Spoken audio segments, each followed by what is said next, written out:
Halo guys, kembali lagi di YouTube channel Eris Harisman. Nah, di episode kali ini di Berbagi Perspektif, aku kembali mengundang teman aku yaitu Rifal Ahmad untuk melanjutkan obrolan aku yang kemarin sempat terpotong di episode pertama, yaitu bahas mengenai seputar Jepang. Dan alhamdulillah responnya benar-benar bagus banget. Terima kasih banget guys atas supportnya dan atas dukungannya.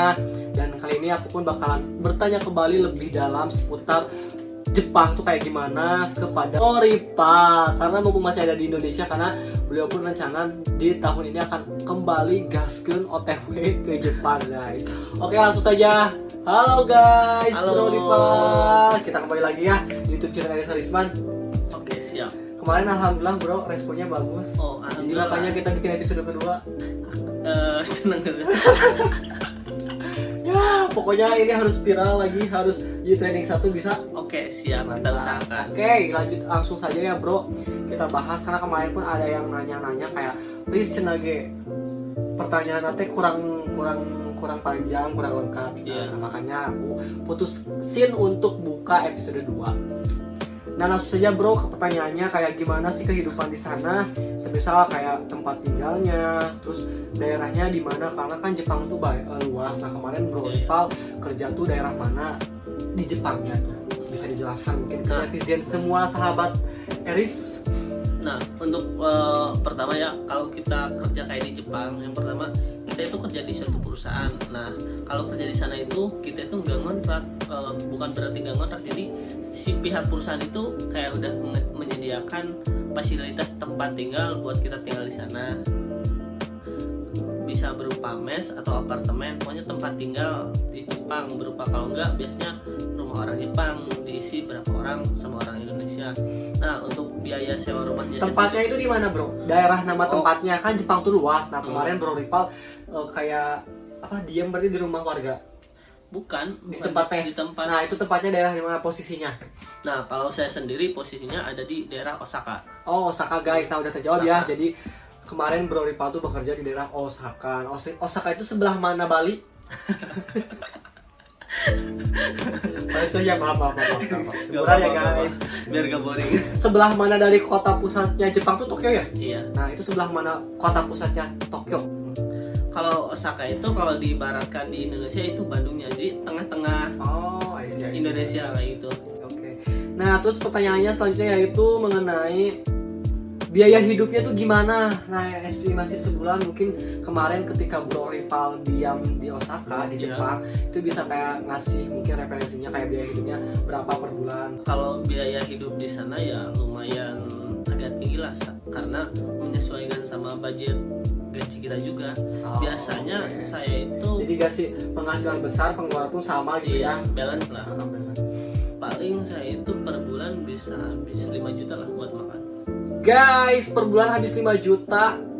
Iya, tapi itu udah termasuk main sekitar. Ya, maksudnya balance lah ya guys ya. Sekarang penghasilan pun pendapatan sebulan bisa 15 juta nyampe. Ada. Tuh guys, gajinya 15 juta sebulan, pengeluaran pun ya pasti 5 juta sebulan. Itu apa aja tuh 5 juta? Memang yang bikin biaya mahal untuk pengeluaran itu apa? Biasanya yang mahal di situ kayak biaya hidup di sana. Biaya hidup Makanannya, biaya kos sehari-hari kayak gitu. Iya. Nah, paling kita itu kalau biasanya gajian itu paling keluar sekali lah buat main kayak gitu. Oh, jadi ada represinya lah Iya. guys. Oke. Itu udah. Nah, kalau misalkan kegiatan aktivitas Bro Rifal biasanya kalau misalkan udah pulang kerja, itu ngapain aja tuh? Apakah rebahan sama kayak gua guys, atau memang jalan-jalan, explore, kayak hunting di Jepang, atau kayak gimana tuh? Oke. Biasanya saya ya pas pulang kerja itu biasanya ya bukan istirahat sih, lebih ke mandi, berendam di Upuro. Kayak Itu apa itu? apa sih namanya, onsen kalau Itu tuh apa? Boleh dijelaskan mungkin onsen dalam tempatnya apa, terus kenapa Bro Rifal mengunjungi itu? bukan mengunjungi, emang udah disediain di rumah. Oh, jadi kayak mungkin bathtub gitu? Iya, bathtub. Oh, oke. Apa namanya? Kalau di Jepang, bahasa Jepang onsen. Oseng? Onsen. Oh, oseng. Onsen. Dikira gua oseng oseng kangkung guys.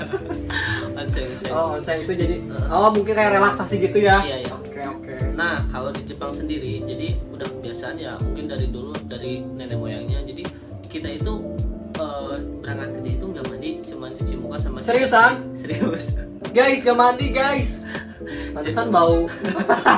Canda guys. Terus Jadi mandinya itu cuma pulang kerja kayak emang berendam. semua kayak gitu. Emang semua Culture, Jepang kayak gitu. habitnya itu. Iya, culture-nya kayak Oke, gitu. oke. Itu kenapa? Karena kenapa nggak mandi pas mau berangkat? Hampir semua orang. Pertama yang aku tahu ya, yang saya tahu menurut mereka itu nggak suka menghambur-hamburkan air. Oh, karena mungkin sumber airnya masih kurang kah atau memang jadi sumber air belum dekat guys? Kalau sumber air sendiri nggak kurang. Oh, cuman- lebih menghargai mungkin Iya, ya. Oh, oke, sama oke. Beda sama kayak di Indonesia ya. Iya. Air pun kadang dihambur-hambur dong guys. Itu jadi pelajaran buka mungkin buat teman-teman semua kalau kita harus bisa menghargai air. Itu salah satu bentuk mencintai bumi kita ya guys. Iya, benar sekali. Nah, terus pertanyaannya kayak tadi kan langsung kayak mungkin relaksasi ya habis Iya. kerja. Nah, itu biasanya kalau kerja di Jepang itu ada kayak kompensasi kah, ada kayak sip-sipan juga. Nah, itu biasanya bonusnya nambah lagi atau tidak? Nah, kalau kerja di Jepang maupun di Indonesia nggak beda jauh sih, sama ada sip-sipan. Biasanya kalau sipnya kayak sip malam itu ya lumayan. Oh, ada Uangnya fee lebih. tambahan lagi. Fee tambahan lagi. Oke. Kalau penggajiannya sendiri biasanya tiap tanggal berapa tuh di Jepang? Kalau penggajiannya itu tergantung kebijakan perusahaan masing-masing ya. Oh, biasanya Bro Ripa lah kemarin Kalau saya kemarin akhir bulan tanggal 25 tanggal 25. Itu dalam bentuk nominal dolar atau yen atau rupiah? itu dalam bentuk rupiah, jadi langsung ditransfer kan ke rekening kita. Oh, jadi dalam bentuknya rupiah langsung Iya. transfer ke rekening kita. Bukan dalam bentuk yen, maksudnya. Kumaha tuh guys ya teh. Oh, dalam bentuk Dalam bentuk yen. Oh, dalam bentuk yen. Masuk ke rekening kita. masuk ke rekening kita dari kita. Dari kita kalau mau kirim ke rumah ya kirimin, nanti nominalnya berupa rupiah. Oh, oke Bro, ini pertanyaan terakhir nih. Oke, siap. Dunia malam di Jepang seperti apa?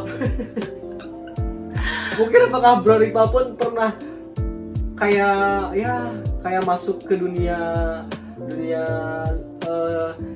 apa ya? dunia gemerlap Jepang lah. Boleh mungkin dunia apa ya? Mungkin kayak ya pengalaman buruk ketika di Jepang, apa yang Bro Ripa hadapi dan bagaimana kalian kayak ngehandle-nya pengalaman tersebut.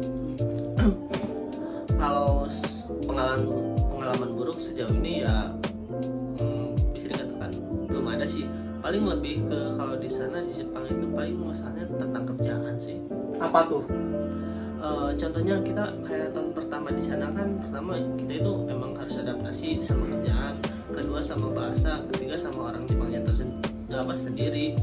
Kalau kita udah adaptasi sama itu ya kita nyaman lah. Jadi kayak selama bekerja, selama hidup di Jepang selama 4 tahun, nggak ada kayak mendapatkan misalkan pengalaman buruk atau misalkan ditipu atau misalkan masuk dunia gelap atau misalkan kayak sakit parah, belum pernah. Kalau kayak gitu sih belum pernah, cuman tapi kayak bukan dunia gelap, lebih ke mengenal lah, tahu. Oh, hiburan malam. Oh, suka juga main hiburan malam di Jepang. Gimana tuh suasana hiburan malam di Jepang, guys? Ya kayak gitu. Sorry guys, ini kontennya agak mulai memanas ya guys. Agak ugal-ugalan.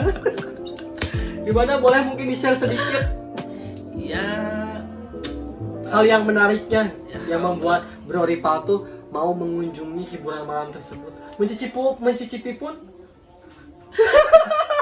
Skip guys, skip. kalau pertama lebih ke penasaran sih. Oh, Yang penasaran. Oke. paling- Ya mungkin biar punya cerita mungkin ya, Nah, biar bisa iya. punya kenangan. Oke. Nah, tempat yang paling memorable yang saat ini di Indonesia yang Bro Ripa tuh paling berkesan itu ketika di Jepang apa?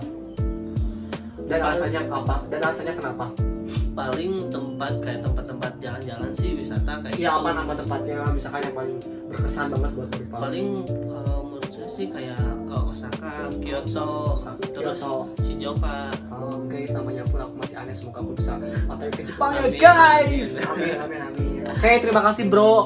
Maksudnya sangat seru banget bahasan kita kali ini. Karena kalau misalkan kita ngobrol pun gak ada ujungnya ya. Kalau bahas Jepang itu pasti seru banget, pasti bikin orang tuh bikin penasaran. Betul. Nah, mungkin ini pertanyaan terakhir di berbagai perspektif. Kalau kemarin aku nanya 5 tahun ke depan dan kalau kemarin aku ada games. Kalau sekarang tuh aku mau nanya apa sih yang menjadi moto hidup Bro Ripa untuk bisa menjadi diri sendiri versi Bro Ripa, boleh disampaikan untuk teman-teman Eris Harisman. Nah, karena ini pun menjadi salah satu konten aku untuk campaign aku untuk bisa stop menjadi orang lain dan mulai menjadi diri sendiri dengan hashtag menjadi diri sendiri. Nah, versi Bro Rival menjadi diri sendiri itu seperti apa? Boleh di-share ke teman-teman sahabat Eris. Oke. Yang pertama kita itu yakin sama diri kita sendiri ya. Pertama bermula dari keyakinan. Kalau kita udah yakin, orang lain pasti yakin sama kita. Kalau kita hanya tidak yakin, orang lain ya gak bakal yakin sama kita. Yang kedua, kita itu harus jujur orangnya. Apapun itu jujur. Karena kejujuran itu awal dari kepercayaan orang lain sama kita. Kalau orang lain udah percaya sama kita ya enak. Kalau orang lain udah tidak percaya sama kita, apapun yang kita lakukan pasti salah. Sudah ada teman lain? Tambahan lain yang kedua sih. Yang ketiga belum kan oh iya. Yang ketiga pantang menyerah, semangat. Mungkin kerja keras mungkin ya. Jangan lupa berdoa. Jadi itu versi menjadi diri sendiri Bro Rival. Yang pertama tuh kita harus yakin, yakin dengan potensi diri, yakin dengan kemampuan diri kita. Karena mungkin setiap orang pun memiliki kekuatan dan kelemahannya masing-masing. Nah, makanya kita harus yakin dulu. Kalau misalkan orang lain mau yakin kita, orang lain mau kayak yakin gimana kalau misalkan kita pun nggak yakin dengan diri kita sendiri. Yang kedua jujur. Memang jujur ini menjadi salah satu modal penting untuk kita dimanapun, meskipun tidak di Jepang, tapi di Indonesia. Karena kita menjadi diri sendiri itu membawa reputasi diri kita otomatis. Salah satunya itu dengan cara jujur. Terus yang ketiga kerja keras. Ini yang mungkin harus ditanamkan mungkin ya untuk anak-anak muda sekarang. Kalau misalkan kita memang kata presiden kita pun kan harus kerja. Tapi kerja sesuai dengan passion masing-masing. Nah, itu. Oke guys, terima kasih sudah menonton konten aku di Berbagi Perspektif episode 2 mengenai Jepang. Semoga bisa bermanfaat. Mohon maaf apabila ada kata-kata yang tidak aku sempat edit, bisa maksudnya kurang berkenan di hati teman-teman. Sekali lagi karena kesempurnaan hanya milik Allah. Aku masih banyak salah. Terima kasih buat teman-teman yang mau nanya ataupun mau kasih informasi aku atau mau kasih saran aku perihal aku bikin konten apa, boleh kayak komen di kolom komentar ya guys. Thank you bro. Jangan lupa follow Instagramnya Rival Ahmad, Rival Along dan Eris Harisman. Terima kasih, sampai ketemu di Berbagi Perspektif selanjutnya. Happy watching guys. Thank you bro.